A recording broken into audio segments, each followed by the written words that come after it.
Yeah. So I'm telling you, I was so happy to get back to Michigan. Yeah, Yeah, yeah. Pennsylvania is not a fan of the city of. no. So the city is beautiful. Like I love like being in the city. Worst drivers on the planet. Yeah, I mean, I can't say I've driven in Philadelphia traffic when it's busy. So Yeah, and like they give zero Fs, and that it, and then like half of their streets, like in town, half their streets in town, the traffic lights aren't over the street like normal. They're like on the side. So if you're not paying attention, like you're not gonna see them. If you're not yeah, I've used been to in that the sort of car thing. with you when you've run a stop sign. So Well, yeah, yeah, yeah.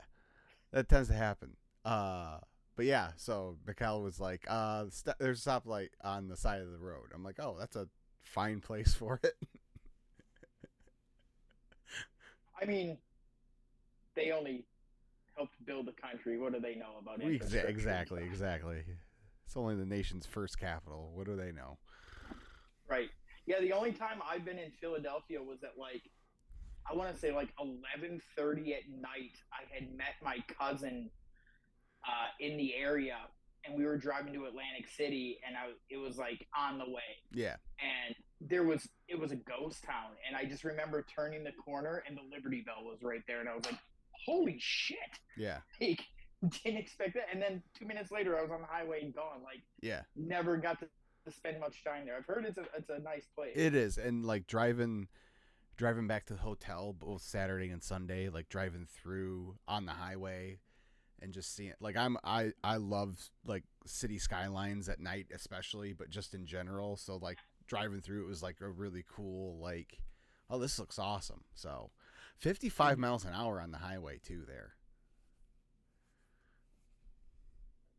I mean,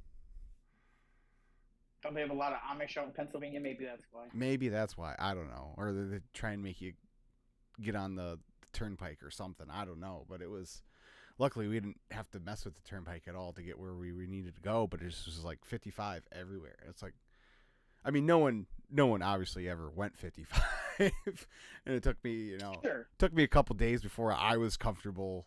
Even though well, On. no, so You've driven in Detroit. no, so my thing is like, yeah, I didn't want to be, uh, yeah, I just didn't want to be, the one caught speeding. But since when I figured out that there was no cops around, I was like, all right, screw it. Yeah, it's like 94 after you get past like Allen Park Yeah, here in Michigan. yeah, Like the posted speed limit's 55, and if you're not doing 75, you're getting passed. And if you're doing 80, you're still gonna get passed yeah, by somebody. yeah. That's pretty much how it was out there. So I I was love it. like, all right, cool. I mean, like once I understood those were the rules, so to speak, I was like, all right, cool, whatever. It is what it is. So, but yeah, no, city Well, itself I'm was, glad you made it back. yeah, city itself beautiful, loved it. So, but yeah, and yeah, so we're back post mania, and we're gonna talk about more about my trip to Philadelphia. Matt's gonna kind of lead the convo here, and I'll take you through the 4 days or 3.5 days or whatever it was that we were out there, and crammed a lot in those days, and saw 2 nights of WrestleMania, and had a great time, and yeah, so it was a blast. So I can't wait to. We haven't really talked about it at all, so this will be the first time of us catching up and chatting about it. So this will be a fun time. So, how are you, Matt? Oh, I'm just lovely. I'm doing great. Uh, Being on the internet today was a lot of fun I'm sure. I'm sure. for me. I'm sure. And I'm doing good. I'm excited to hear about your trip. Like you said, I didn't want to bug you. You know, Right. you're on vacation with your wife. You're doing something. Like I'm not gonna be like, so how is it? Yeah. We exchange a few texts, Yeah. but you know. Yeah. Yeah. Yeah. I Um, sent a few ticks here and there, but yeah, it was yeah. And then following along on your and the missus's socials, like Yeah, it looked like you guys did a lot on those days. Like we actually, not but really a vacation. well, yeah, yes and no. Honestly, like when it was all said and done, we did pretty much everything that we wanted to do. There was like a couple things. Like we didn't go to any of the museums, so I didn't do, which I'm not a Rocky guy anyway, so like the steps and that, like that doesn't have any like meaning to me. Appeal to you? Yeah. So we didn't do any of the museums or any or like go we weren't able to take the tour of like Independence Hall and stuff like that. But we got in to see the Liberty Bell and a bunch of the other stuff that knocked off pretty much all the other stuff on the list that we wanted to hit while we were there, besides all the wrestling stuff. Sure. So yeah. Sure. Of course, you're not a fan of Rocky. You're a Cody Rhodes man. I'm sure Cody Rhodes loves Rocky. Yeah, I'm sure. But yeah, I mean, let's just jump into it. Yeah. And one of the few texts you and I actually were, one of the few things we did talk about was your trip got off to, a fun start. I was going to say a big start, but Yeah. it's not really a start. You were there and you were rocking a Shawn Michaels T-shirt, I believe, and you met a luminary of the WWE, if you will. So we're walking. We get to Detroit Airport and get checked in and everything like that. Which we lucked out.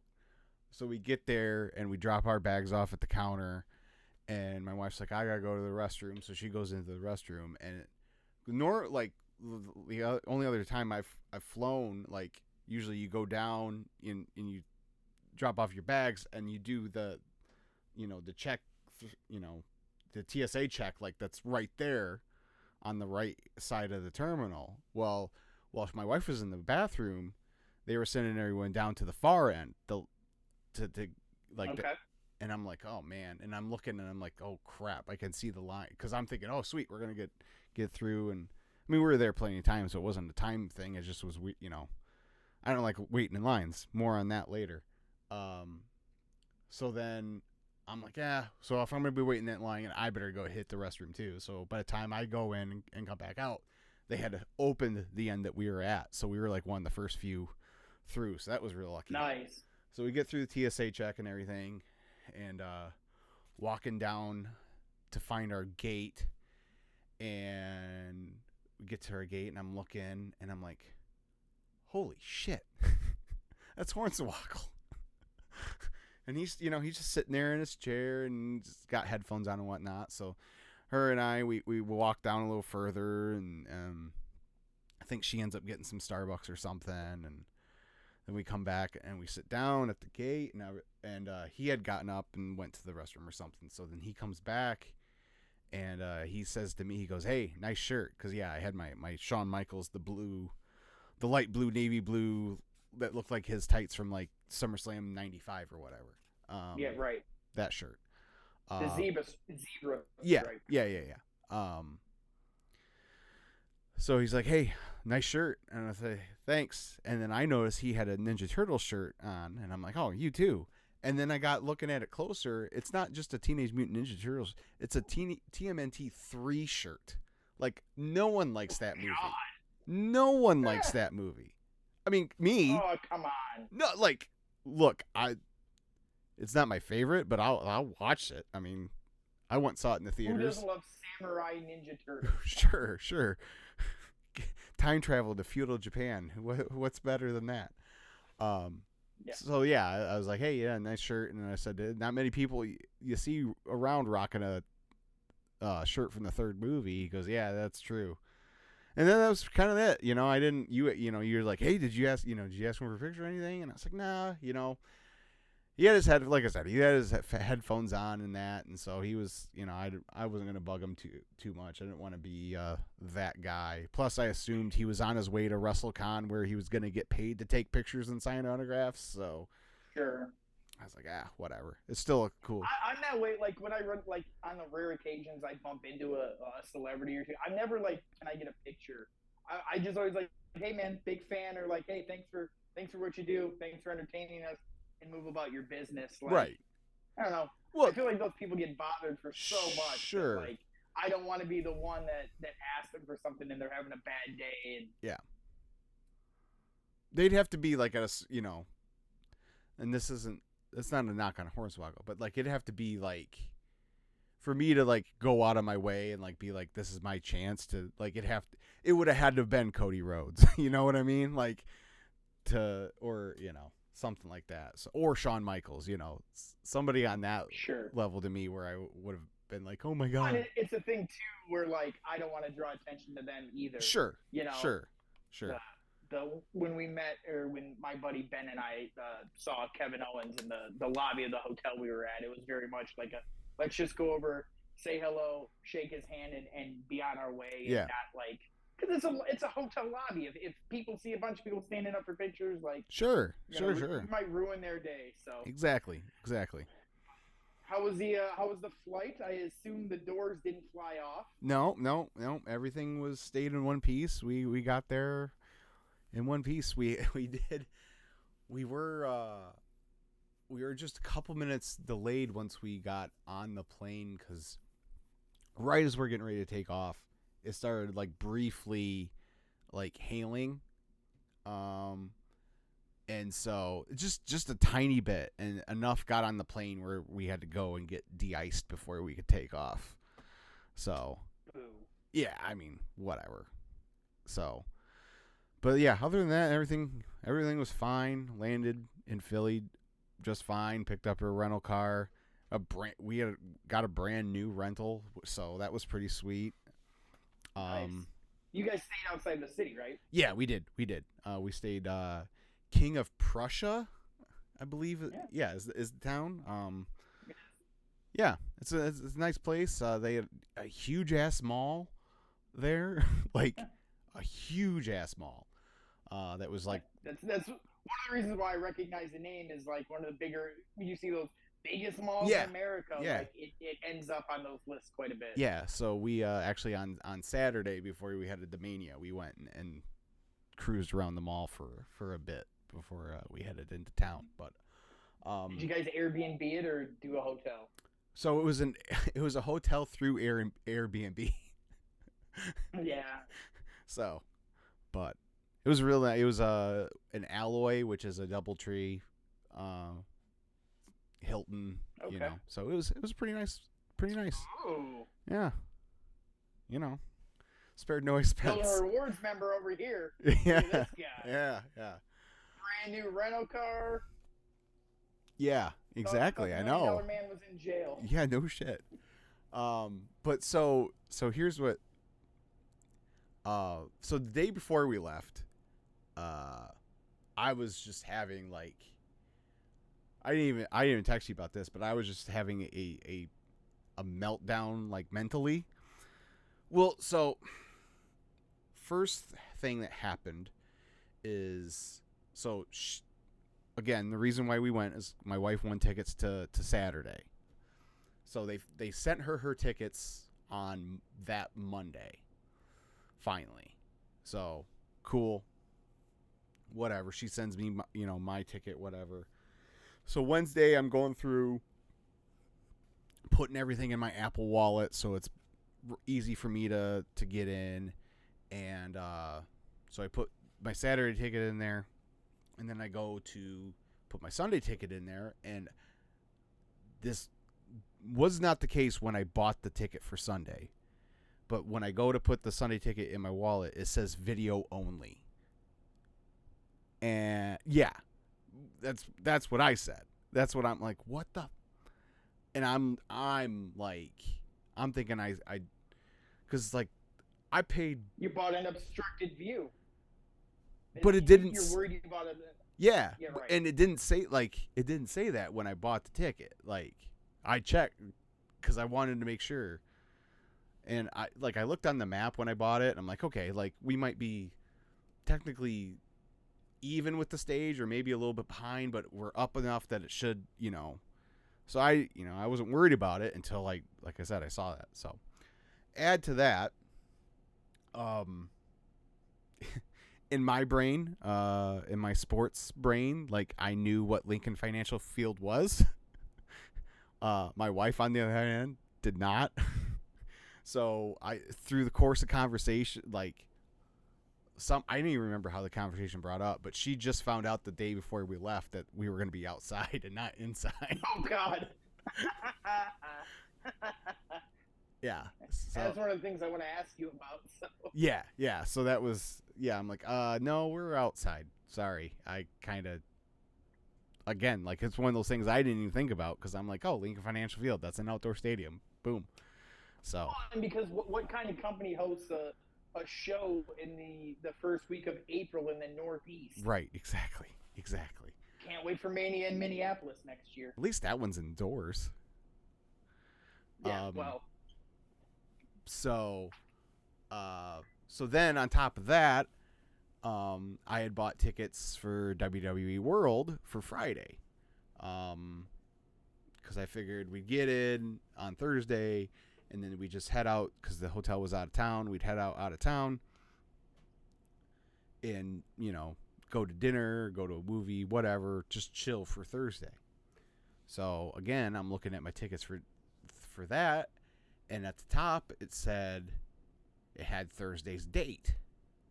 And I'm like, what the hell? Like, I'm like, this is why I don't plan the vacations. Like, this is why I don't, because I always end up screwing it up. Like, so I'm just like beating myself up and all that shit. So anyways, back to Thursday. We land, get our rental, and it's like, all right, well, seeing as we supposedly got these tickets for today, I guess we better go and do this now. So we find the convention center, and get in, and there's like no one there, which was cool.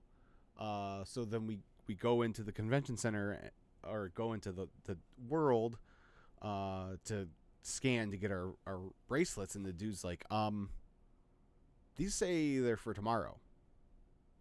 And I'm like, well, this says it has today's date on it. He goes, yeah, well, it's scanning for tomorrow, so you can either go in now or you can wait till tomorrow. I'm like, well, shoot, I might as well, kind of want to wait till tomorrow because, I knew by that point I had known, McAfee was going to be there and shit like that. And so it's like, all right, well, while we're here, might as well check out the Superstore because that was open to everybody. And it was a big area, but it felt like, I don't know, selection was a little lacking, it felt like, for a place that big. So this is one of the things I wanted to ask you about because I didn't get to go to the Superstore they set up for SummerSlam. Yeah.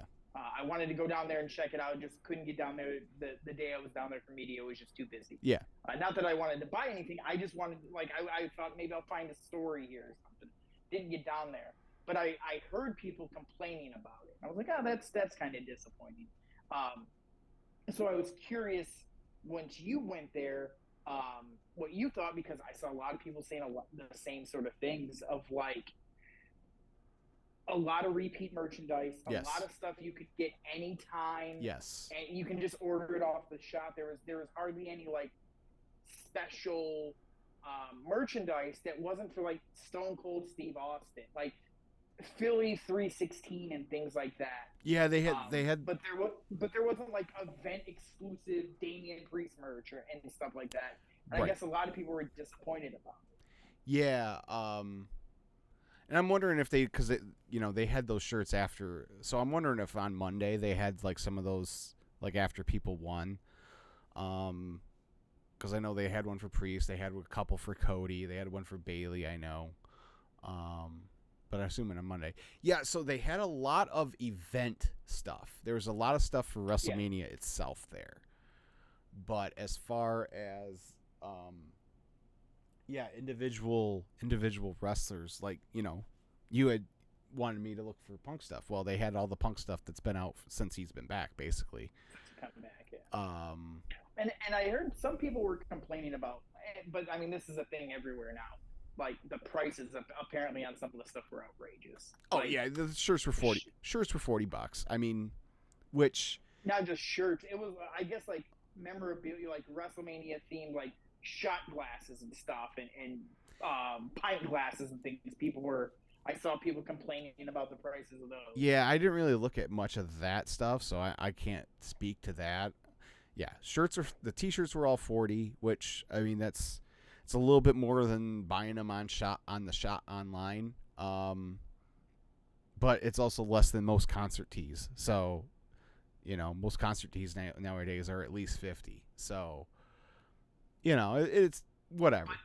But do they fall apart after 3 watches like that spectacular Fanatics brand T-shirt? Because that's what makes it true WWE merch. I don't know.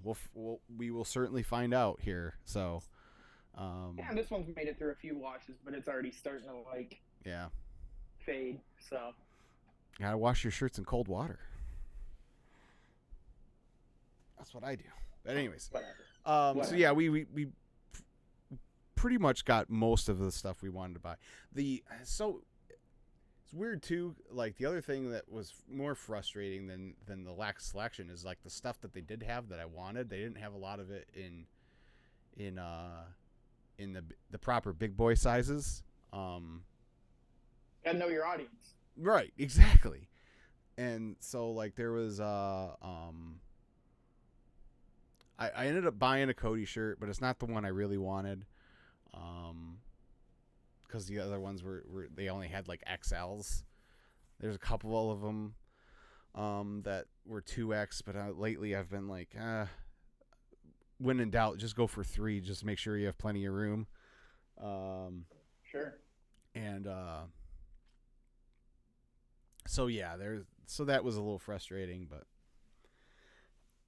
And the kids section, like the one shirt we wanted to get Kingston, they didn't have in like a small. It had to be the best in the world, right? Right. It was. You gotta get the kid the best in the world shirt. No, it was like future WWE champion or something like that, future undisputed champion or something like that. So we ended up getting him one. I'll send you the picture because he wore it today. It's a blue one, which blue is his favorite color. So. And it said WrestleMania on it, and it's like it's a Liberty Bell, like with arms and legs like a wrestler, and a belt over his shoulder and stuff like that. So it was cute. Little adorable kid shirt, I like. Oh yeah. So yeah, but they had like right in the center of it, they had a big old like booth for all the championship belts and that was kind of cool.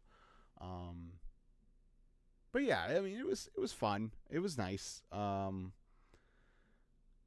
But yeah, and like not I a said, wasted trip going. I mean, you had to go into the city. You probably had to pay for parking and all. Yeah. Yeah, It would have been been a little bit of a wasted trip, but it is. But it actually ended up because when we went back the next day and went in the superstore, like it was even worse as far as the selection goes. So it ended up working out pretty good. So take me through Friday then. Yeah. So yeah, then we went down there. So Friday, we ended up like. Not really getting up and getting around. And in fact, like we were still in the hotel when the earthquake supposedly happened. Which, we didn't feel at all. So, and then before we headed back down to I always heard John Tenta was a pretty clean worker. He wasn't too stiff-ski in there. Dude, it took me because I had no idea. When you'd sent me that text, I'm like, what is he talking about? John Tenta's dead. And I'm like, huh? And you're like, yeah, there was an earthquake. I'm like, oh, yeah, nope, no idea. Completely oblivious. Yeah, but when we did finally, we went to before we headed to the back to the convention center. We had she wanted to see like the Korean War memorial and stuff like that, and so we hit that, and the Vietnam one is like right there. So we saw that and a little bit of the old town Philly with some of the cobblestone streets still intact and everything, and found a nice little place to eat lunch, and finally then headed towards the convention center, back towards the convention center. And unfortunately we got there way later than what I wanted to, because I missed pretty much the whole McAfee show. Yeah. I missed Triple H. I missed Cody. I missed Rhea. I got there in time to see Gunther. So that was all right, but Yeah, it was kind of hard to. I don't know if I said this to you, but I definitely said it to Holly when I was trying to find you in the crowd yeah, for on McAfee. I'm like, yeah, so this is tough because if you're creating generic wrestling fan, they've all got a ball hat on, dark hair, a beard, yeah, and they're doing this. yeah. About half of them have glasses. Yeah, Yeah, and I'm like, is that him? No. Is that him? No. I'm like pausing this damn thing for yeah. like 5 minutes trying to find you, and then finally I picked your face out just behind what's his name? Tone Connor. Diggs. No, I was behind Tone Diggs. Yeah. So yeah, it was cool. It was good to be because he hasn't been around here to do a show because they were off when when game day was here for Michigan Ohio State. They didn't end up working that Friday because it was the Friday after Thanksgiving. So, what's the atmosphere like when he's doing a live show like that? it's kind of weird because there was like half the people there just knew Pat. Like they didn't know the show. They were just there because Pat, it was Pat. So you could, there were definitely those of us that were in on all the bits and stuff like that. But there were other people that are like, not like Boston Connor. Like they were like, what's this guy's deal? And I'm like, well, it's that's just kind of how he is. He's just an asshole to every, He's a dipshit. He's from Boston. What do you want? Like, yeah. So yeah, but no, it was pretty like when they were trying to get Gunther to chop Boston Connor, like that was pretty fun when we were all chanting chop him. That was a blast. Watching it on TV, it seemed like your standard small wrestling crowd where you got some people who want to enjoy the show and then you got a bunch of other jackasses that are all about just trying to pop the crowd around them and say stupid stuff. Yeah. And like watching it, the hour with Triple H and Cody was such a difficult watch. Partially because they were having speaker problems, which you weren't there for. But the first like hour, 40 minutes of the show, the crowd couldn't hear anything, which kind of hurt. But you've always got those jackasses on the line, like on the rail, just shouting. It's like being at an indie show where you're like, dude, I paid to watch the wrestlers, not hear you tell shitty wrestling jokes. Just wait. Just wait till we get to Mania. Great. But so yeah, I stood there for McAfee for a good little bit, almost till he finished up, and then while we were there, so the way that the world was, you walked in, and like here was like the entrance where you could recreate an entrance, which I felt bad. Well, not feel bad, but I'm like, man, the people that work here, they're going to be so sick of hearing Kingdom by the time this weekend is over. Because like every other person was either doing that, or it was like that, or Cult of Person or CM Punk's entrance. Like it was like those two. You might have a Rock or a Kane. A couple people, random people did Kane. There was a few random ones thrown in, but it was pretty much constantly people doing Kingdom over and over again. I wonder if by the end of the weekend they got to a point where they're like, listen, you get 8 seconds. Yes. You get the part right before everyone goes, whoa, and yeah, that's it. That's it. We can't do this anymore. Right. So that was there, and they had a bunch of really cool exhibits. A lot of them, though, like if you wanted to get your picture taken or whatever, like the lines were just ridiculous. So I didn't really like. They had like the ECW entrance, there. They had the brick wall one. Yeah, yep. They had the Firefly Funhouse there. I didn't go into that. I think they had like the Judgment Day Clubhouse set up too, at someplace. And they had a whole exhibit dedicated to the Bloodline too that I didn't end up walking through. But they had an Attitude Era exhibit, and that one was really cool. that we did walk through because the line was fairly short for that one. It had a lot of cool stuff in there, like the throne that Austin from King of the Ring when Austin won King of the Ring. A couple of banners from like Raw and a couple of the Manias. Like they had both Austin and Rock's trunks and stuff from WrestleMania 17. Nice. Yeah. They had a bunch of the Rock's like $500 shirts. Yeah, right. So they even had stuff like they had Jericho's tights from when he won the undisputed title. Huh. Yeah. So it was cool seeing like that they're bringing that stuff out. I feel like there's so many things that like wrestling fans would get a kick out of being able to see up close. Yeah. And they've never really done a good job of like making that available to fans. They had hopefully they keep. They had a foam ass for Billy Gunn. I don't know if you remember when he had those when he was Mr. Ass, but it was basically it was a foam finger, but it was it said Mr. Ass on it. It had cheeks. Yeah, they had that there. Awesome. But yeah, and then at the far end was the main stage where they had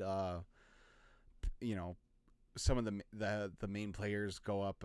So while we were there, it was funny. While I was watching McAfee, all of a sudden you hear "Burn it down" on that side of the thing, and it was him coming out to do his panel, and all of a sudden like half the people that were there for McAfee like went bolted. So I think that's when I finally got on TV because a bunch of people had left because Seth was there. So I caught the tail end of that. That was cool. Big E was signing autographs at they had like 4 different places where people were signing autographs. Like JBL and Big E were like on 2 tables that were, close to each other. It was weird. What else did they have there? The In Your House set, I did get my picture taken in front of that. That was pretty cool. They had Triple H's throne from WrestleMania 30. They had one of Eddie's lowriders. They had the Rock drag racer from back, and it was cool. It's cool too because on one side of the car it still had the WWF logo, and on the other side they had you could tell they had edited it so it was just a WWE logo. Like it was weird. Like one side was fixed, one side wasn't. It was pretty funny. Right. But yeah, they had the shark cages from War Games that you could get in and take your picture. Yeah, just a lot of really cool stuff like that. I could have spent like all day there probably and just like soaked in the nerddom. But I was like I said, I was with my wife, so that was the main you were about to subject her to 2 more days of nerddom. God bless this woman. God bless this woman. Right. Like I did my best to rein it in, but there were times where I just I could not contain my wrestling nerddom. And she had to deal with it. So she's a saint. She is an absolute saint. But yeah, Hollywood never, ever. Right. Now, there's been 3 years where I've been like, hey, AEW's in Vegas on Memorial Day weekend. Let's go to Vegas. No, I don't want to hang out with you and a bunch of neckbeards. All right, cool. Fair. I don't want to hang out with those neckbeards either. But. Yeah. So yeah, then we left there. We walked around the city, that end of town. City Hall's right there, so we walked around that. There's an old United Methodist church there, so she was all about that, and the Masonic Temple there, and we went and saw went to the love sign. Oh yeah. So did that and then headed back. We went and saw Ghostbusters when we got back to the hotel. So I didn't even watch SmackDown because I'm like, no, that's fine. We can go to a movie. it's fine. Nothing real important's gonna happen. So And sure enough, nothing important happened. right. So yeah, Saturday we again we kind of took it easy. We door dashed breakfast, and yeah, then we went to the mall and came back and got layered up for to head to Mania. And What time did you guys get down there? about so doors opened at 4:30. I want to say we got there around 5. Okay. Um, Did you check out any of the outside? Like, I know WWE had their pre-show going on, but they, from what I saw, they had a bunch of stuff going on outside the venue. They did on that side where the pre-show was, but the problem is they have like you can't walk around the stadium. Like they have it partitioned off. So if you go into a certain lot and park, you have to go in through that gate, and you can't really. I mean, you'd have to get in the stadium and then walk back down, the steps to get to the that outside area before the gates on the other side. You know what I mean? Like, yeah, because that was, yeah, it was just so yeah. So Saturday we did not see any of the pre-show or anything like that. But yeah, we got to our seats. We were in section 204, and they weren't. I mean, obviously they weren't close, but they were still. You could still see pretty well. I was amazed. Like I thought for sure it was gonna be like, I'm gonna have to watch screens the whole time, and it really wasn't that way. Like you could see quite a bit. Especially like the main event, like when Rock and Seth were brawling out in the crowd, like you could see that and everything. So, but yeah, one of the things I wanted to ask you about is, and this is night one in particular, but what the everyone talks about the sound in open stadiums like that. Yeah. Is it bad as like? Is it hard to keep up with like what's going on so far down below in terms of like chanting and being involved? So certain things, yes. Chants and stuff, not really. That was pretty easy. The hardest part was, so before the Sammy Gunther match, when they did that backstage with Sammy and his wife, and then Gable, and then Owens, we couldn't hear any of that. Like, nothing. Well, we couldn't hear you guys all night, so. Yeah. Well, it was, yeah, I don't know. Yeah, it was weird. See, because it's typical. Like, in the stadium, like, it wasn't all night, but I knew that there were certain points where we were pretty loud. Especially in the ladder match, like when Truth did the hot tag spot, and right when Miz finally got him to the to tag him in, that got a pretty big pop, and then of course when Truth pulled the belts down, like that really got a big pop in the stadium. Watching it at home, that was one of the only times all night where the crowd seemed into the show. Now, yeah, it was very subdued. It was a lot more subdued. Jey Uso's entrance was another one where I felt like we were pretty lively. And then that damn bell rang. Yeah, you win some, you lose some. but anyways, so yeah, we get to our seats, and it's chilly. I saw a lot of people were complaining about how much they brought it up on the broadcast, and I'm like, I get it, but it was pretty chilly. Like, especially when you compare it to Sunday, like the first half of Sunday was beautiful. Later in the night on Sunday, it got pretty cold too, but yeah, right about the end there is when it got really shitty, if you ask me. Yeah. So, but anyways, so right before the show, or not right before, but before the show starts, she's like, hey, I saw someone with a Dunkin' cup. I think they got hot chocolate. Can you go find me some hot chocolate? I'm like, yeah, sure, no problem. So I go and I'm walking and none of these food booths have hot chocolate. I finally find the one that has hot chocolate, and because like I was like, we both wanted a pretzel, and I was gonna get a souvenir cup. Uh,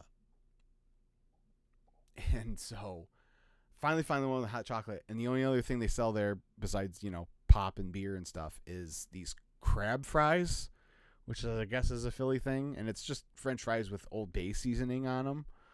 Yeah. But I'm like, no. So I had to wait in line, get her hot chocolate, then go to the next thing over where I had more, and then of course I picked the shortest line, which was far from the. Takes the longest. Yeah, exactly. So she's like texting me. She's like, "Are you okay? Do you need help?" I'm like, "No, it's just taking forever." So I finally get everything back up to her. Like, I don't know, with a few minutes to spare. It actually ended up working out because like I was gone, and then by the time I got back, it was only a few minutes, and the announce teams came down, and the show was getting ready to start. So that was nice. But we were packed in because seats are small, of course, and it's packed. Football stadium, and there's a lot of people there. So opening match, Rhea and Becky, and that was the other. You could kind of hear the band for Rhea, but when he did because I watched back all of night one, and when the lead singer was like, "Everyone get on your feet for Rhea Ripley," like that part you couldn't hear, but you could hear the music okay.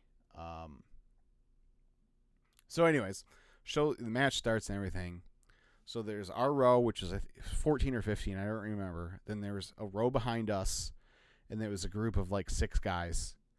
And then behind that, then there was another row behind them, and there's all of a sudden we hear this guy in 2 rows behind us, and he's like doing running commentary during the entire match.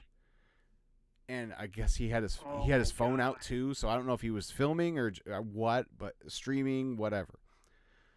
So anyways, like, and the dudes behind us were like, he's like, they go, okay, so we're all in agreement that like we'll get through this match and then that's it, right? And everyone's like, yeah. Well, they ended up like, it was so bad throughout that match that they ended up going on StubHub and buying more different seats to move. Jesus. Like, so they leave after the match. So before, like, I'm like I tried not to pay too much attention to it. So when those guys left, I'm like, sweet, there's a bunch of empty seats. Let's move up so that we're not so squished. So we do, and then like he starts in for the second match. And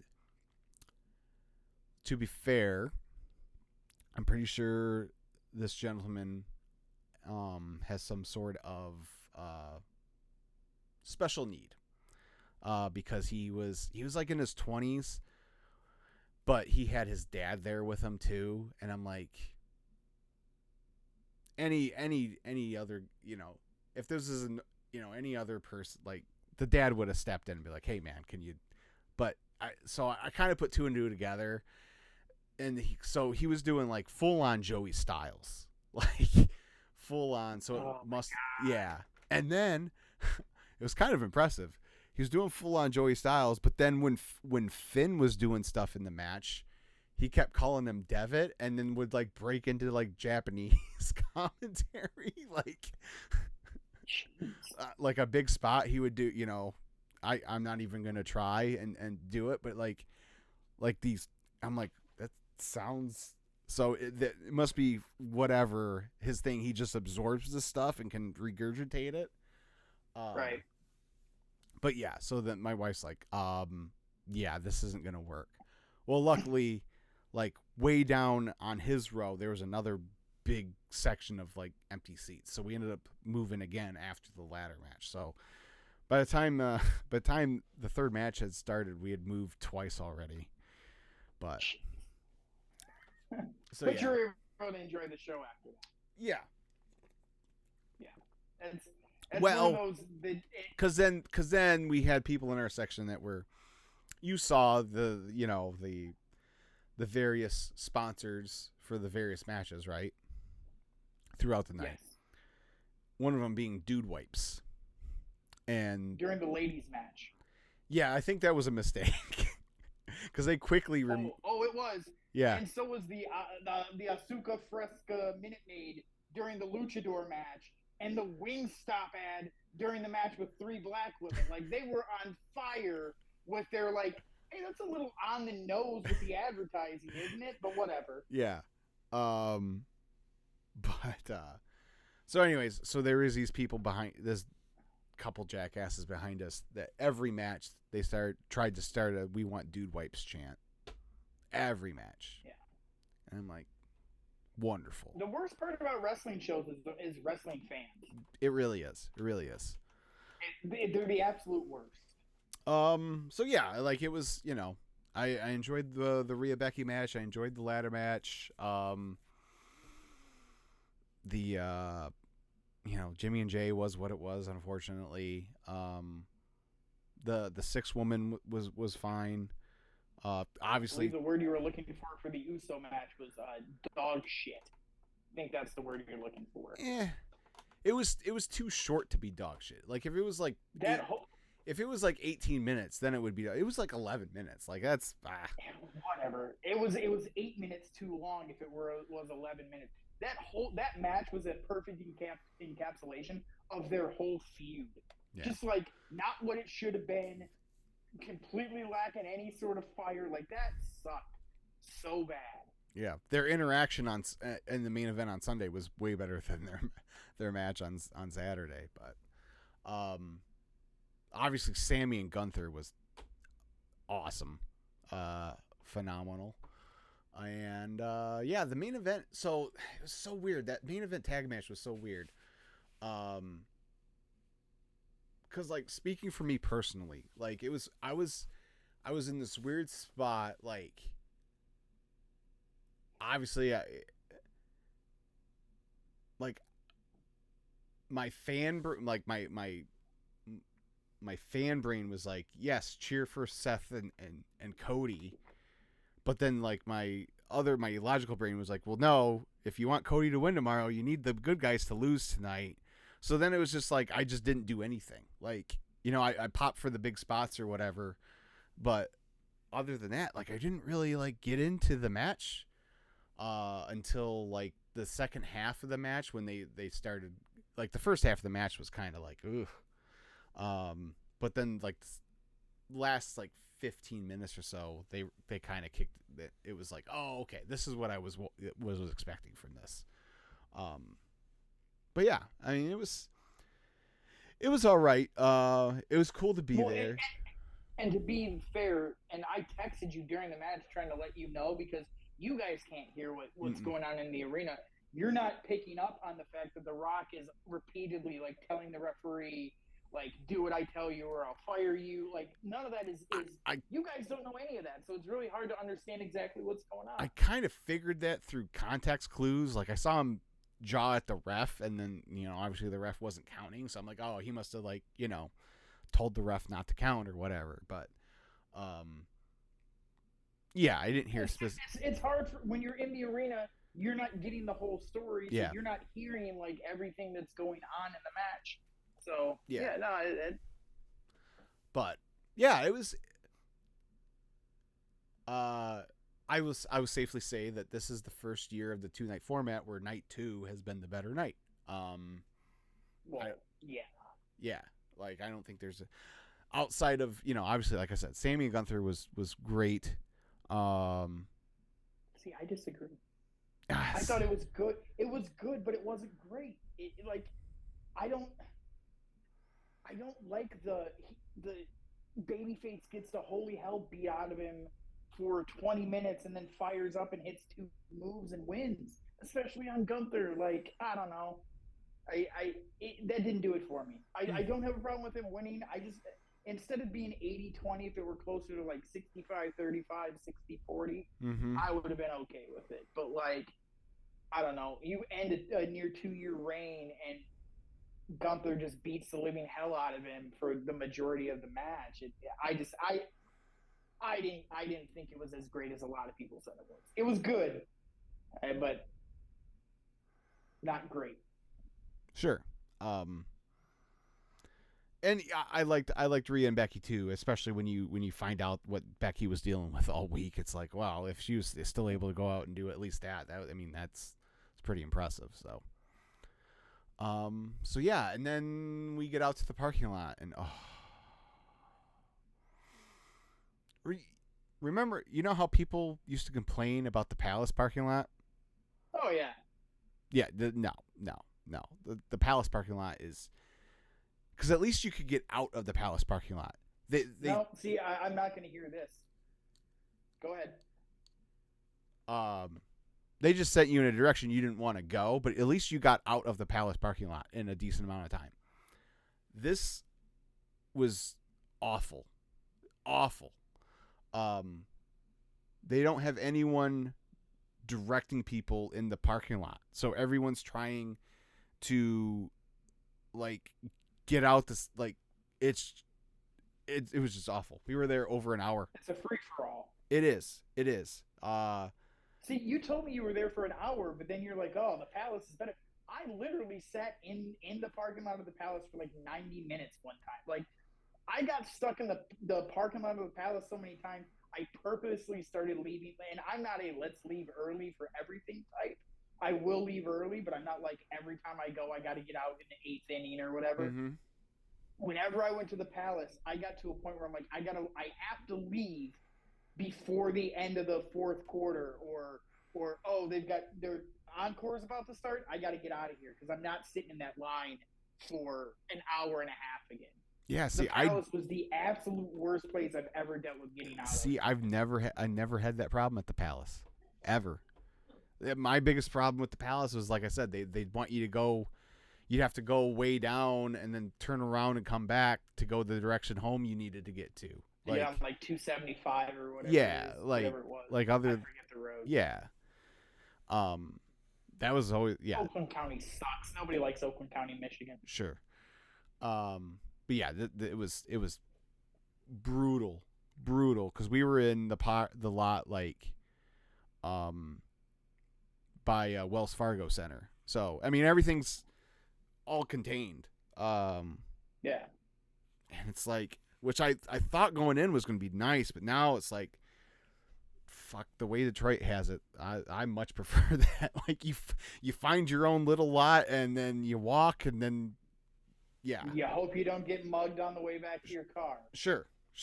But, you know. I'm not saying that as a joke. That's a legitimate thing. Like, when you and I walk back, like, when we leave events and we're walking through Detroit, my head's always kind of on the swivel. Like, all right, who's around? Like, you know. Right. But the crazy guy going to get on the people mover again and scream at everybody? Or Sure.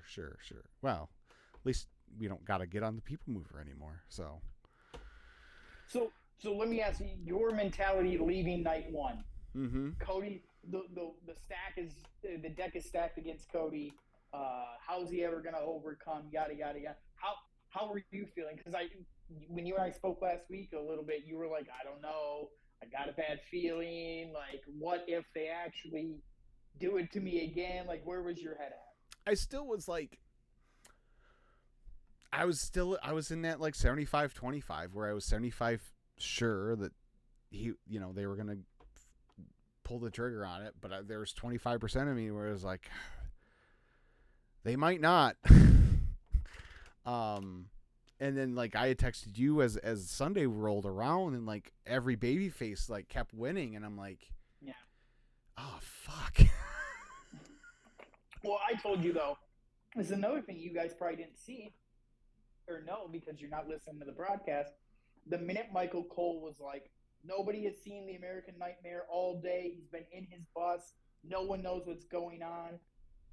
I was like, oh, he wins. Like, as soon as they did that part of it, like I think I even texted you. I'm like, your boy's gonna win. Don't Yeah. worry. Like that was too much of a um, what's he up to type Right. of Right. move. So Yeah. Um. But yeah, we finally got home Saturday at like between 1 and 1:30. I think it that's was. not bad. It is, 2 hours after the event ended is, whatever. I gave you time to come down from the adrenaline, though.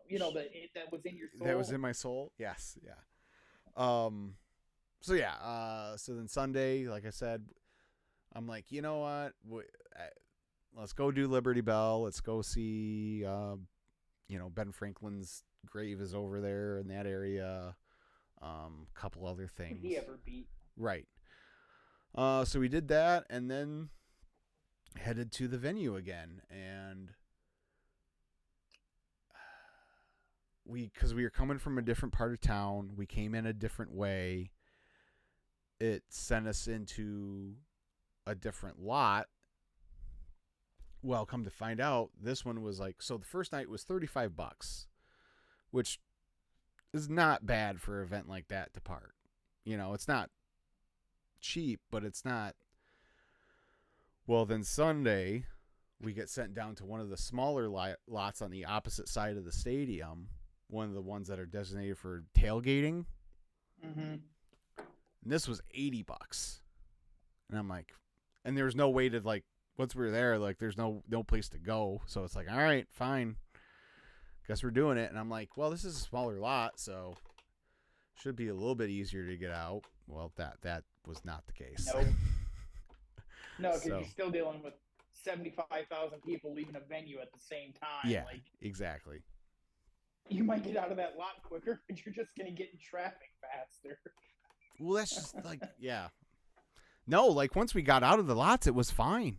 Like literally, like getting out of the lots was the entire problem. Once we got out on the road, other than like the first, but then, yeah, it was fine, but whatever. So yeah, we get there, and this time we were there a little bit earlier, so we came in the side where they had the pre-show, so we stood there for a little bit and watched the pre-show for a few minutes. Saw the best in the world. Saw him.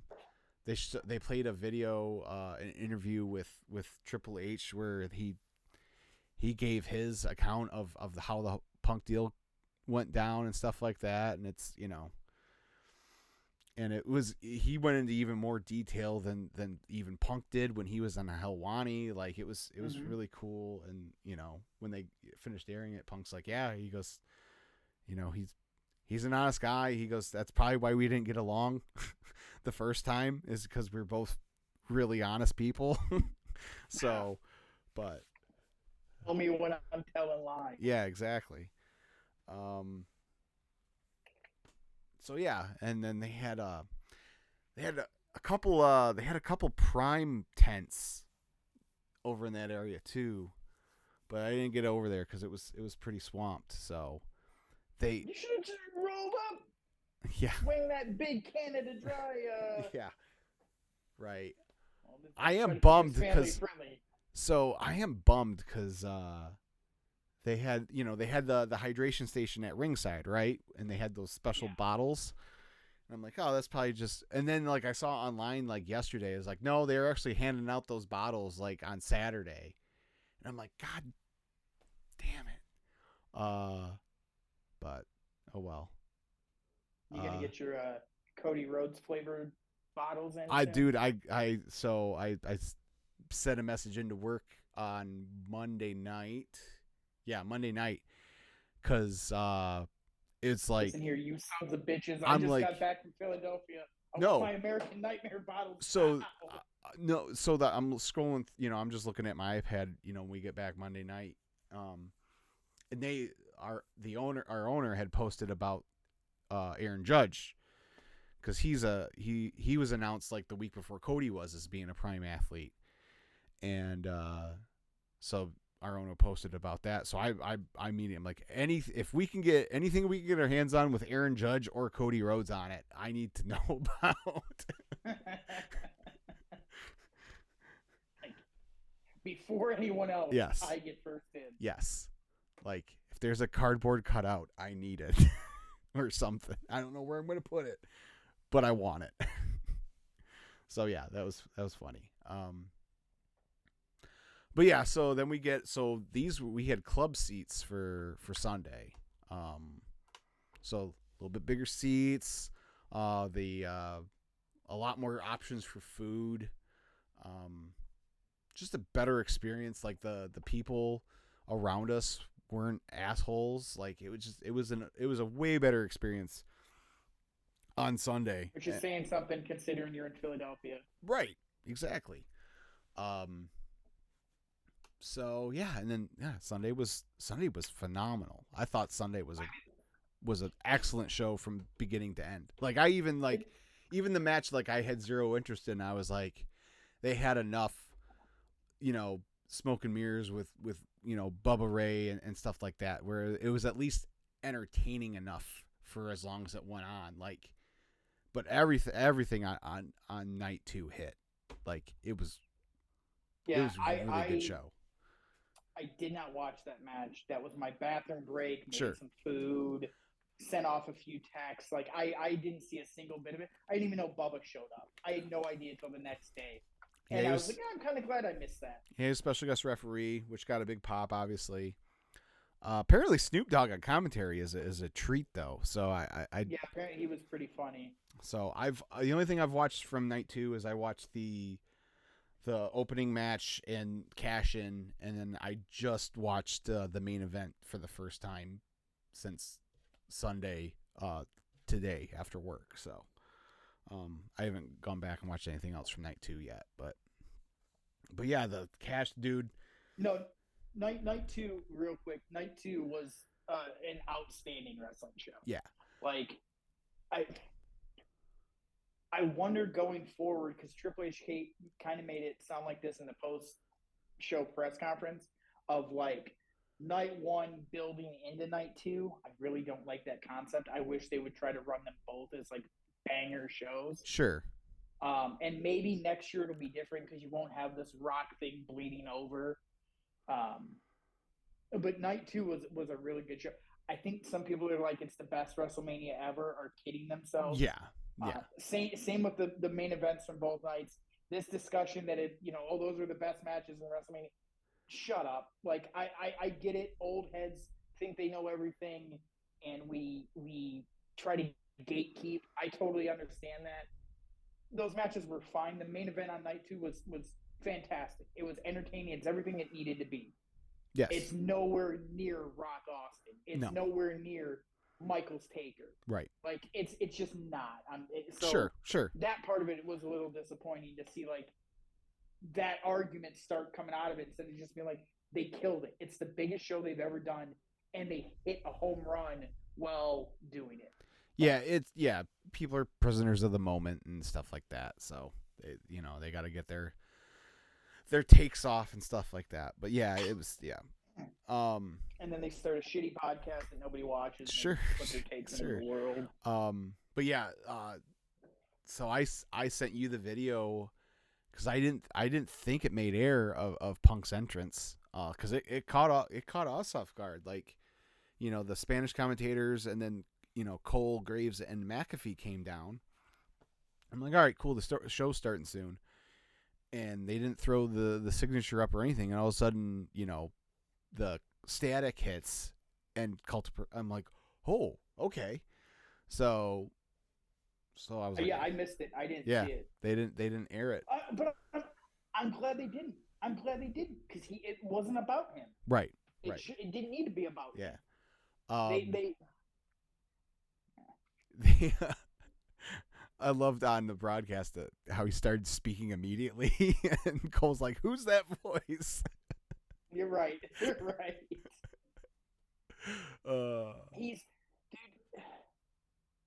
He's such a natural with that.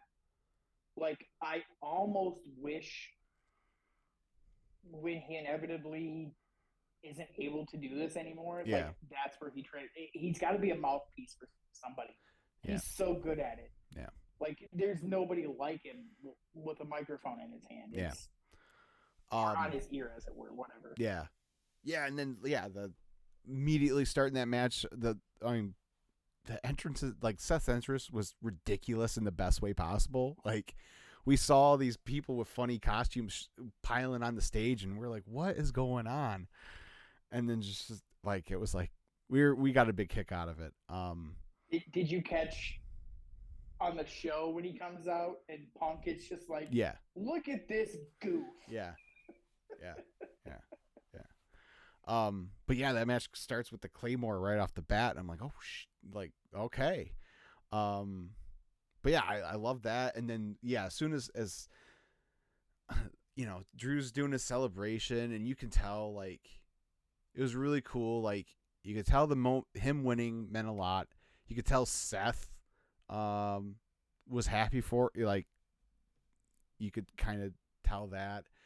And then he went over to Punk and started trashing Punk, and obviously we couldn't hear what either of them were saying.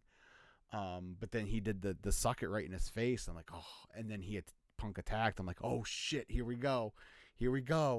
And then yeah, the Judgment Day music hits, and I'm like, yeah. So I finally got to see a cash in person, so that was cool. At WrestleMania of all places. Yeah. And that place went bananas when the Judgment Day music hit and he started coming down. Like, yeah, it was pretty cool. And then the main event was just, oh God. Yeah, this is where I want to like the 1, 2, 3. Well, actually no, because we got to talk about all the shit. We got to talk about all the. So yeah, like the match starts. Like it was kind of weird because like I kind of expected everyone to like be down with Roman from the get go. Like, so that part like kind of threw me off at first, and so they do like 10 minutes of just a normal match or whatever, and I'm like, it was good, but I'm like, this is kind of weird. And then Jimmy comes out, Jay comes out, and they do the spear off the stage, and it's like, oh wow. So, and then Solo comes out, and as soon as Solo came out, I'm like, okay, I knew we were getting Cena then. So I like, as soon as I see Solo, like I have a video. I ended up trimming it down because there's like a whole minute and a half that's just me like waiting. And then when you can hear, like, usually when I'm taking videos, I try to be quiet. Because there's nothing worse than like watching a concert video, someone taking a concert video and they're singing along and it's all off key and shit. So, but yeah, as soon as when his music hits, you hear me go, ah! Dude, I was so close. I mean, because we all kind of knew that this was, but I'm watching it with Holly watched both nights with me. Yeah. And I'm watching it. I'm like, all right. Jimmy interfered. I'm like, all right, here comes Jay, and it happens. And then I'm like, and now Solo has to come out, and he comes out. And I'm like, next is Cena, and she's like, there's no way. Like, she didn't think. And then I'm like, no. And then The Rock's gonna come out, and we all thought it was gonna be Austin. Yes. It ended up being Taker. Yes. But I was this close to like play by play explaining it to her like before it happened. Of like, this is how it's gonna go. Yeah. But Cena comes out, and it's awesome. Yeah. Like, he's fired up. That place goes ballistic. Yeah. And, like, the way they shot it, and God, I'm so happy Kevin Dunn is gone from this company. God. The way they shot that, where Cena throws Solo with the FU and then is standing there, and you can see over his shoulder the Rock's entrance video. You hear the music.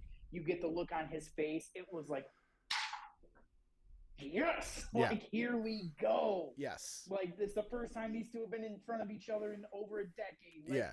Well, in battle. Yeah. Like, let's go. Yeah. So Rock comes out. Before Taker comes out, Seth, the Shield music, which that got a delayed reaction because, like, I don't think people heard it at first. Like, they didn't hear the Sierra Hotel. On the broadcast, you could you could see the Tron come up, Mm-hmm. but the music, I would assume in the stadium you can't hear it. Yeah, you couldn't really hear it that well. Yeah, it was, and then I saw the trial. I'm like, what the?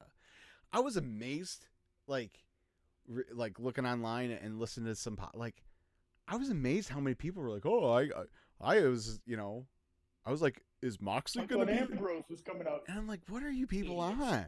Like, If Dustin Rhodes wasn't ringside for the match, Moxley wasn't going to be there. right, Like, right, come on. right. Um, so Seth came, and at first, like when he first like ran down and immediately got taken out, I'm like, well, that's kind of stupid. It made sense when the rest of the match played out. But then yeah, I'm like, all right, the glass is gonna shatter here any minute, and then the gong went off, and like obviously I would have preferred Austin, but for my wife, that was it. That was it, and like I'm so happy she got that. Like that made it all, aside from Cody winning, that made the whole trip worth it. Like, let's be real. She sat through 3 days and 7 hours of wrestling bullshit, sure, and then got a moment where she got to see her guy. Exactly. As soon as it happened, Holly goes, I bet Mikkel's losing her mind. She was. I'm like, absolutely. She has to be going crazy. She was. I wish I would have been able. I wish I would have been faster on my feet and gotten video of her, because she was. Yeah, she was ecstatic. She was beside. Was it Shane McMahon returns at Raw levels of craziness, or no, it wasn't more quite subdued? Okay. A little more subdued, but she was. You could definitely tell she was happy.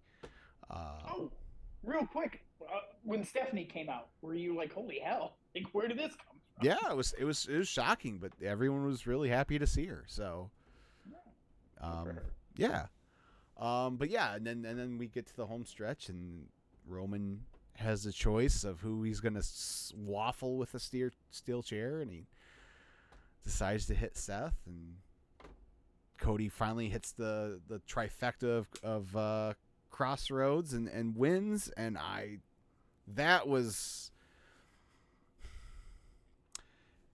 wouldn't say that was quite Shane McMahon return levels, only because there's that like you hear like Mac Brown talk about it when he was still at Texas. Like when you win, it's you're not happy. It's just a relief. And then because if you lose, that's kind of like it was a lot of that. Like, and it was like, to be fair, it was pretty expected that Cody was going to win, right? The Shane thing was a complete like you could have floated it around on the internet the week before and no one would have believed it. Like, right. He'd been gone forever. Like that was completely out of nowhere. That's a different. Sure. But yeah, no, I was jumping up and down and so happy. I won't need Blue Chew for a month. Didn't cry. I thought I would. I didn't cry until I watched it back today and I heard Cole's commentary and stuff like that, and like watching it back, I'm like, oh God. So I shed a couple tears this evening watching it back. Not ashamed to say, wrestling is beautiful. It is like. I don't know, and like I've been thinking about it. Like, I still don't know, can't like put my finger on why him, like, because like I don't have, like, it's not like I have this connection to his dad or whatever, but like I don't know, like he's just a guy that I like, going all the way back to Legacy. Like he was in that group, like he was the guy that I picked out that I really liked, and like.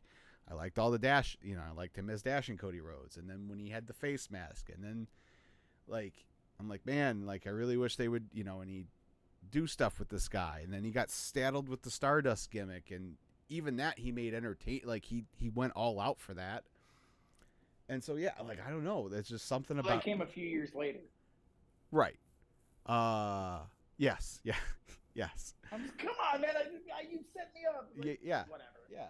But yeah, and it's like, I didn't love what everything he did in AEW like everyone else, but him coming back and like being able to call his shot to Vince McMahon still at that point and be like, no, if you want me back, I'm coming back as me with my music, with my nickname, with everything that I am. And like him being able to get that and just, yeah, I don't know. He's just got that something about him that's just like, just. I told myself I told myself I wasn't gonna hate on Cody Rhodes this week, and I'm not going to.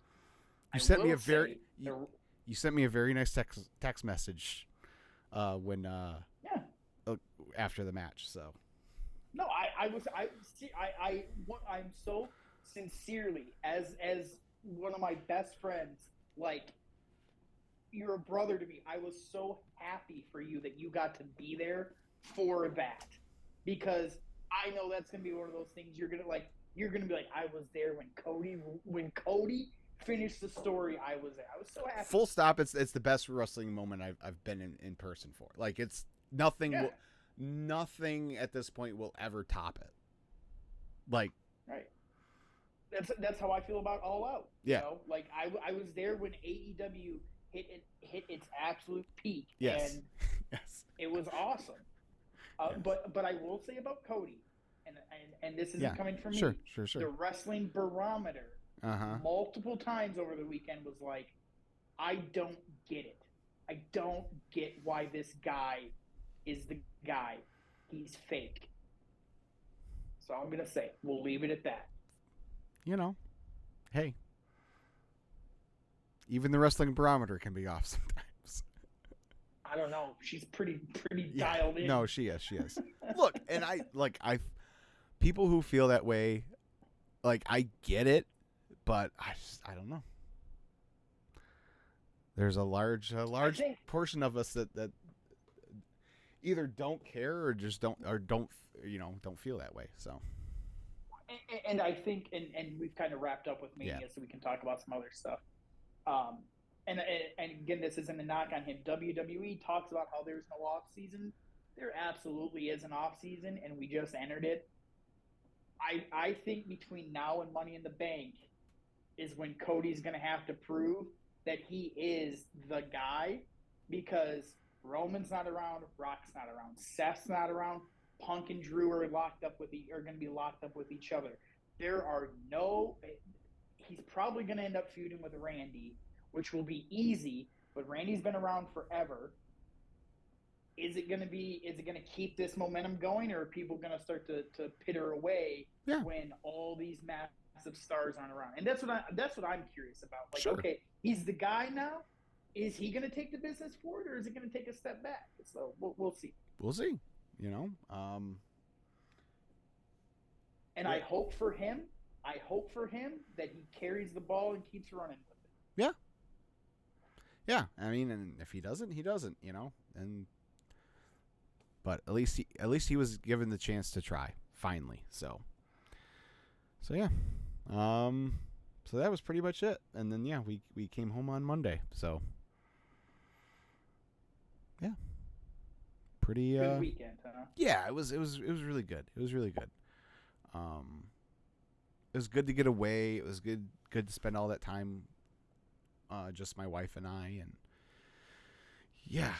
it was really good. It was even better than what I had anticipated it was going to be. So that's awesome. Yeah.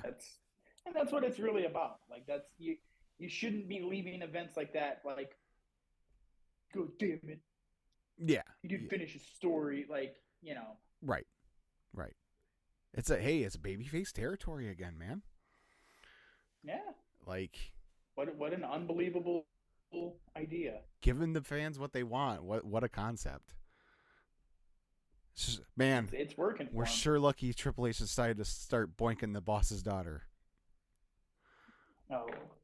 Are we going to go there now? Can we go there now? Or, I mean, we've been running for a while. We have been. If you want, if you want to quickly, we can. Yeah, no. We kind of have to talk. Yeah, about it, yeah. Right? Like, sure. what was it, Tuesday when Hunter comes out and he's like, by all metrics, this was the biggest wrestling weekend of all time.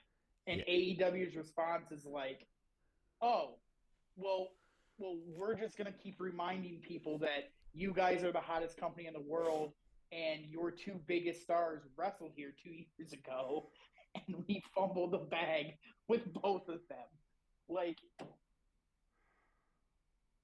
how do you look at that footage? And obviously we're talking about the backstage footage from All In. Mm-hmm. How do you have that footage, see what he says on the Ariel Helwani show and go, no, that's not what happened. We're going to show the world what really happened. And then everyone finds out it's exactly what he said happened. And it was a push and an attempted double leg. And then he choked him for half a second before it was all over. Yeah. And the whole time, the boss is standing, sitting, because he's a wimp. He's sitting right next to these two guys screaming at presumably, him. Like, you can't see him, so... But you would presume right, but we all know the report that sure. a monitor got knocked on Tony when he lunged at him. Yeah. Punk said during his interview with Helwani, he's like, I said, hey, can you handle that? And Tony said, what do you want me to do? And he said, if you don't handle it, I'm going to. Punk gets in his face. There's clearly tension between the two of them. And the boss just sits there. Yeah. What a disgrace. Just like... And then to put your company in the position of embarrassing the rest of your talent by showing that footage to try to make it part of a storyline that doesn't need that footage to make FTR and the Young Bucks is a story in and of itself. You're not doing anything to help anybody in the company by reminding them that our biggest star that we've ever had in this company is no longer here, and we pushed him out the door. Right. So much so that when your hot new free agent signing is in the ring last night trying to get a program over, the arena is chanting for a guy who doesn't even work there anymore. Yep. Like, what an embarrassment. Mm-hmm. And, like, look, man, the Young Bucks have always been arrogant pricks. A lot of people haven't liked them. This whole scenario is just like you've tarnished your legacies because you act like high school children. And that's not to say Punk isn't at fault in part of this as well. Right. But, like, everyone's moved on. Like, Tony Schiavone looked so embarrassed last night. I felt so bad for him having to sit there and relive all of that. Yeah, he looked like he knew, like, this is not a good idea, but what do you do? It's the whole company this isn't a good idea. Man, let's do it anyway. Yeah. So. And then the Renee Paquette, same thing. She's got to stand out there with Will Ospreay, the best in-ring worker in the world, comes out and just cuts a lame ass. No, he's only there because he's with the boss's daughter promo. Like, he would have. I said this on a TikTok. Like, he would have been better off to go out there and go, your mom likes to grind. Like, that would have been more effective than that joke. It's that's so, like, that's 2014. That's something Punk would have said to Triple H in 2014. Like, literally. Well, and then on top of it, like, okay, maybe that is the only reason. Let's just say that's true. The only reason he got that position. He just had the best weekend in the history of the wrestling business. And you're going to be like, you're going to take a shot at the guy? Like, what are you doing? Yeah. Regardless of how he got there, he's doing a pretty good job right now at his job. Like, Will Ospreay, go ahead. No, I was just going to say, like, because I was confused. Because, like I said, I didn't get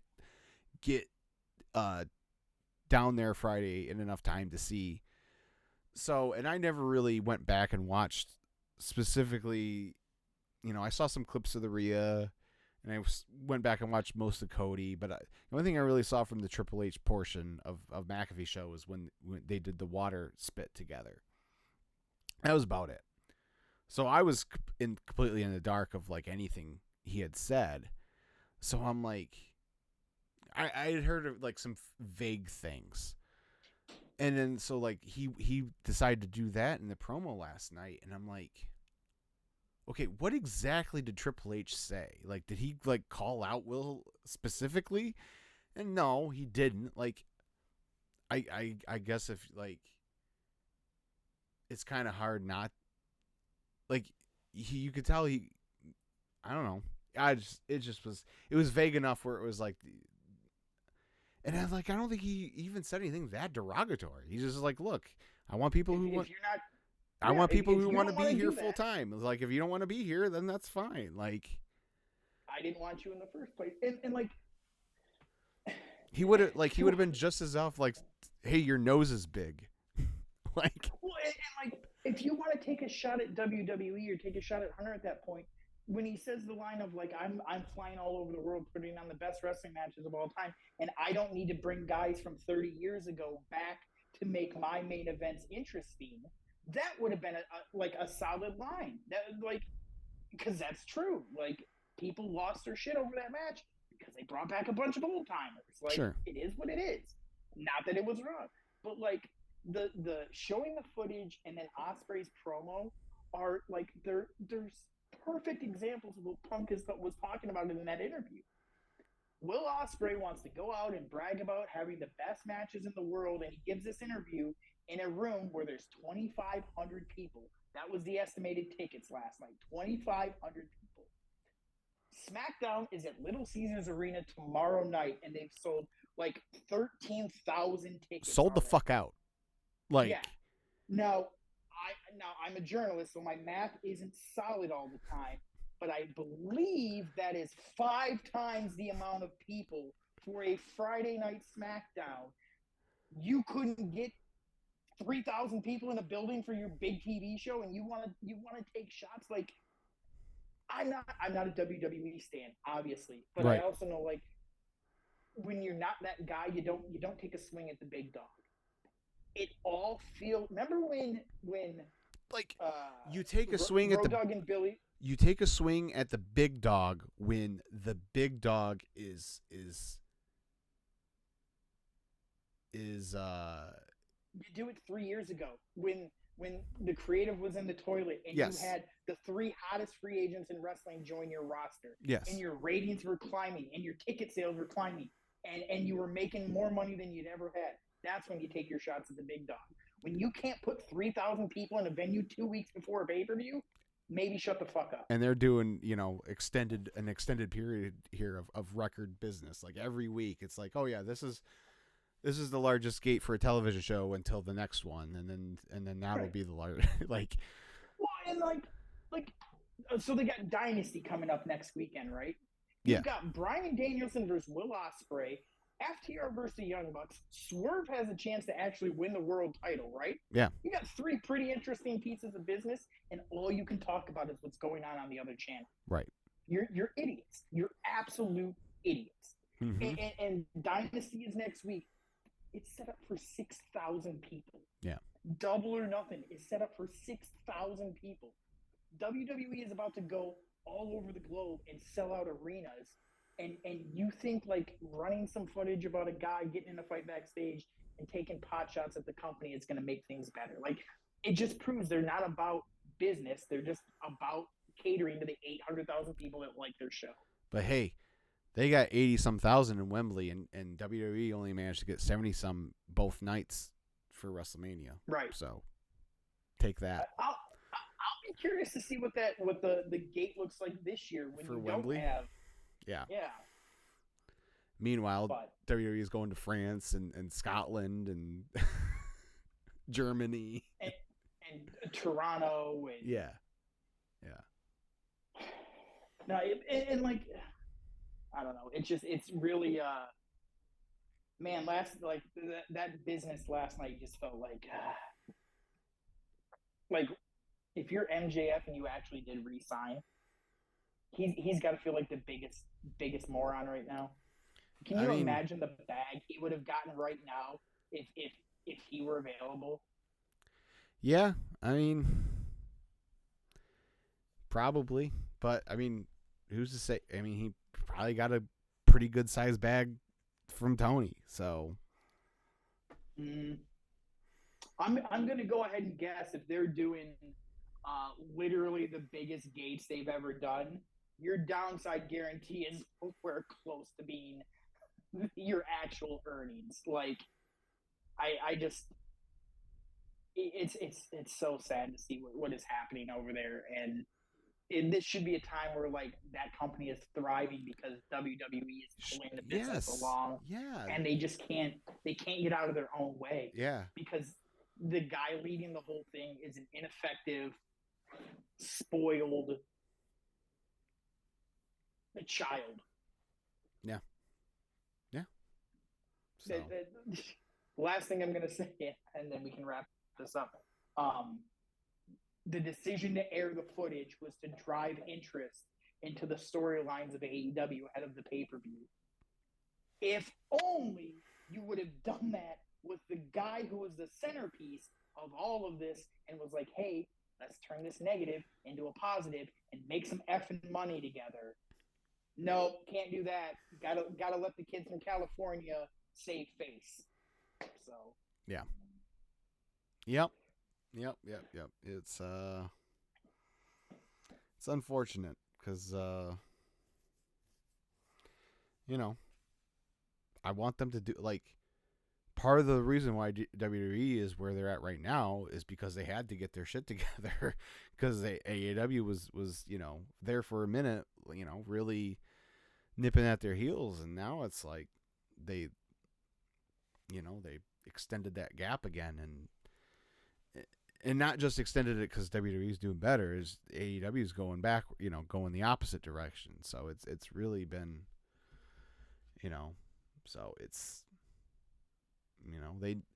the wrestling world needs them to stick around, and I don't think they're in danger of going anywhere. I'm not one of those people, but still, you want them to do well, and it's right now it's just not it for me. Yeah, I don't know.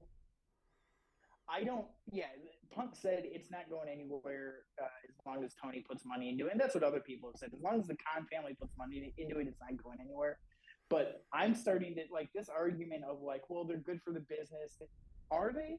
Because who's really thriving down there? A bunch of old time WWE guys. It would be different if it were like Mustafa Ali, right? Sure. Or Malachi Black would be the perfect example. A guy who in NXT was like, this dude is awesome.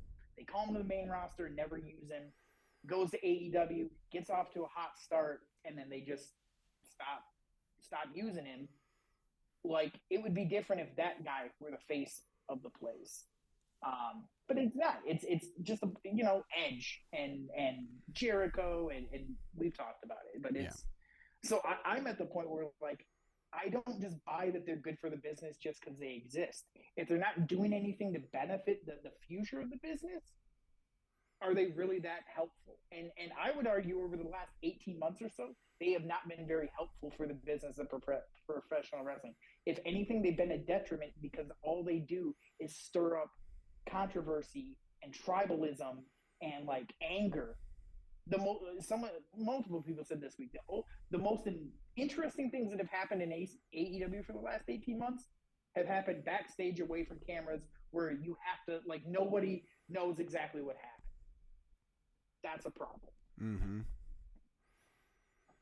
Michael Cole said something really mean on the pre-show though this weekend, so there's that.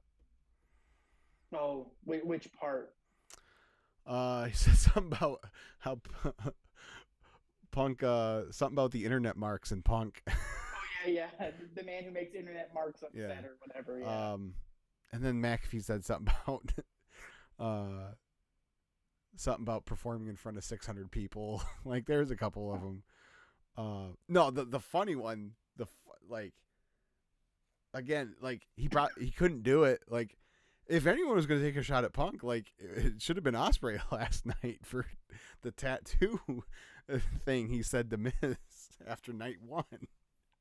Yeah, which was great too. It was, but and also I like how Punk cut a promo forget what it was, but he uses that line like, "You don't throw stones at a man with a machine gun." Mm-hmm. Punk has said that like a gazillion times because he stole it from Roddy Piper. Yeah. And then last night, Ospreay used it in his promo. Like, Yeah. all right, are we in the era where everyone just steals people's shit? Yeah. Well, yeah, that's constant. Yeah. Cody stole Brett's. Nope, I said I wasn't going to smash. I'm good. I'll stop. You can say it. Yeah. Yeah, he gives the weight belts to the kids just like Bret Hart gave his sunglasses. So what? Well, and then he stole the WrestleMania 10 celebration with getting thrown up on the shoulders and holding the belt up. Oh, that Bret stole that from some old timer before him. Like that's whatever. I think Dusty has had the same thing happen to him when he beat Flair the first time. Like, yeah, whatever. So. Stole Triple H's helmet for his big entrance. Yeah. He stole patriotism from Hulk Hogan. Yeah. He stole the rubbing the ground before his big moment from Punk. Yeah. Pound, yeah. Mm-hmm. Sure. He stole half his moves from his brother, you know. Yeah. He stole wearing the suit from Jericho. Yeah. Or Triple H. You could go either way with that one. Or Nick Bockwinkel. Yeah. Or Ric Flair. Yeah, that's a little different. Yeah. But all right.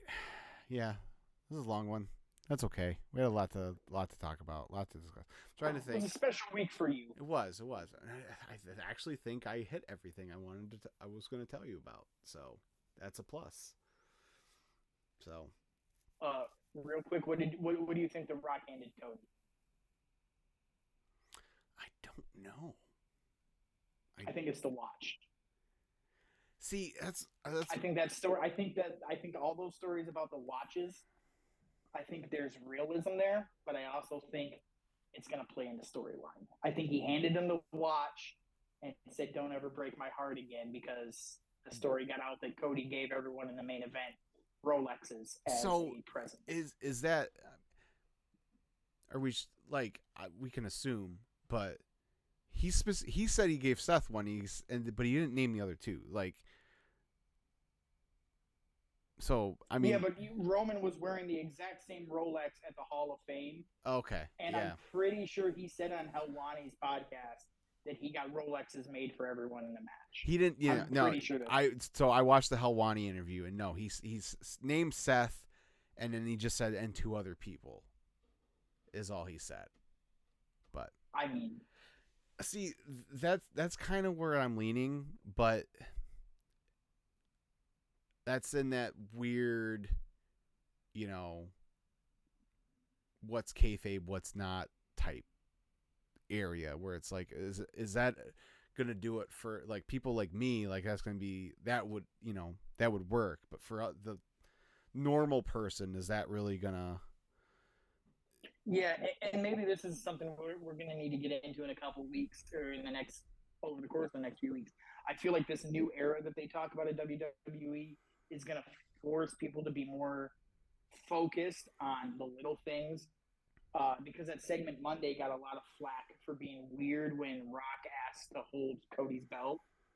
But then you find out 13 years ago or something like that, or 10 years ago, it was a callback, but because the company's been so terrible pretty much since Vince McMahon has run the thing about using callbacks and like making them understood by people, it went over everyone's head. So I feel like this watch thing is going to be, because what else could he hand him that you could just pass over to somebody? Yeah. Or maybe it's like the lockbox that Vince had on Shane, or Shane had on Vince. Yeah. That we never heard anything. One thing I saw was pretty funny was that it was a lighter, and because you heard the story about Cody's bus catching on fire.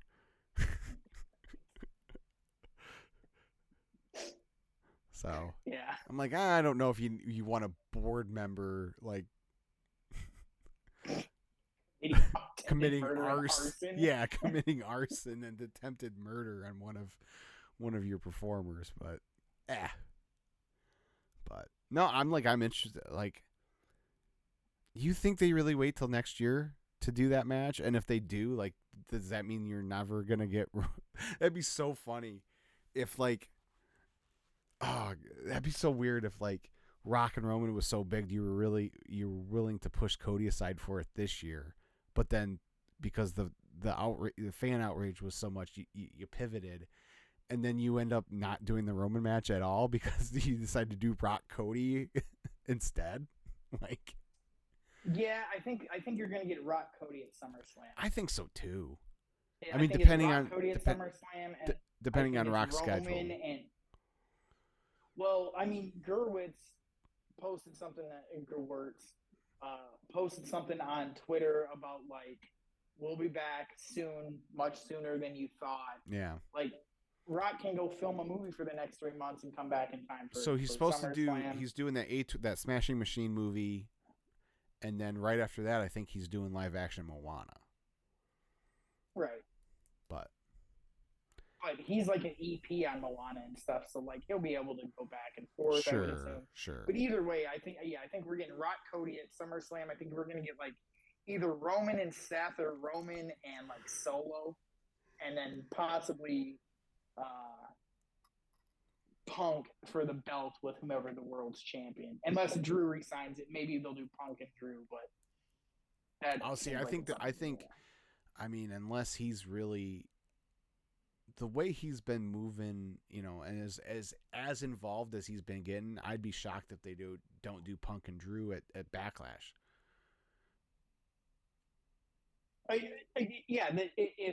If Drew hasn't re-signed, you have to get that match in the ring. You Right. got to do it as soon I mean, as you can. regardless. But if he is, regardless though, the way that they're moving with it, like it'd be kind of if Punk's able to go, like you almost have to do that match at Backlash regardless. Maybe. So 1:00 start time, baby. I'm psyched. Yeah. Do all the PLEs in Europe.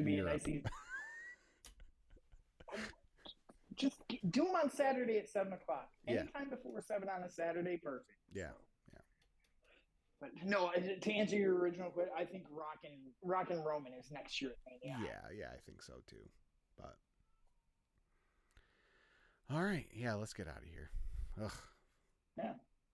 So, all right, yeah, we'll be back next week